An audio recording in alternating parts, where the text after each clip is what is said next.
SIR सबसे बड़ा मुद्दा है इस समय, क्या रणनीति है भाजपा की? एसआईआर एक संवैधानिक प्रक्रिया है। फेयर मतदाता सूची हो, इसका प्रयास हम सब राजनीतिक दलों को मिलकर करना चाहिए। संचार साथी ऐप को लेकर के बड़ा बवाल हुआ। विपक्ष का केवल जनता के बीच में एक नेगेटिव एजेंडा चलाने का माध्यम है। जनता पार्टी के प्रदेश अध्यक्ष भूपेंद्र चौधरी आज एक दिवसीय दौरे पर अपने रायबरेली दौरे पर हैं और आपसे बात करते हैं।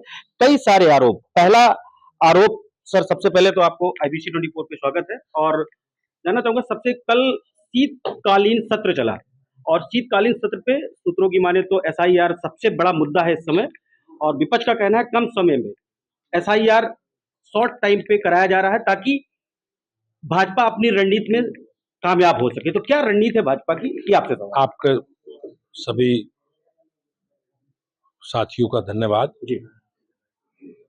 एसआईआर एक संवैधानिक प्रक्रिया है जी। और उस संवैधानिक प्रक्रिया को, व्यवस्था को भारत निर्वाचन आयोग आगे बढ़ा रहा है। पिछले 20 वर्षों में बड़ी संख्या में लोग मृतक हुए हैं, बड़ी संख्या में लोग पलायन करके अपनी दूसरी जगह चले गए हैं, बड़ी संख्या में अवैध वोटर भी बने हैं।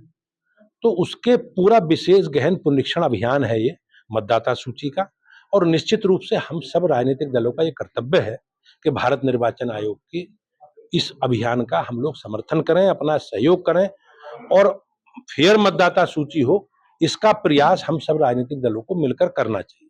अच्छा, जहां तक विरोध का सवाल है, आपने अभी देखा होगा केवल विरोध मीडिया में के माध्यम से समाज में सनसनी पैदा करने के लिए। अभी बिहार में एसआईआर की प्रक्रिया पूरी हुई, जब फाइनल ड्राफ्ट प्रकाशित हुआ है तो किसी भी एक राजनीतिक दल ने उस पर कोई आपत्ति, शिकायत दर्ज नहीं कराई। अभी चुनाव हुए हैं बिहार में तो 12,000 प्रत्याशी थे जो चुनाव लड़े। किसी एक भी कैंडिडेट ने पोलिंग बूथों पर अराजकता, पोलिंग बूथों पर मारपीट, झगड़े, बूथ लूटने की घटनाएं, कोई चर्चा नहीं, किसी ने कोई लिखित नहीं। तो विपक्ष का केवल जनता के बीच में एक नेगेटिव एजेंडा चलाने का माध्यम है, उसी को ये आगे बढ़ाते हैं। मेरा आग्रह है सभी विपक्षी दलों से कि इस व्यवस्था में सबको अधिकार दिए गए।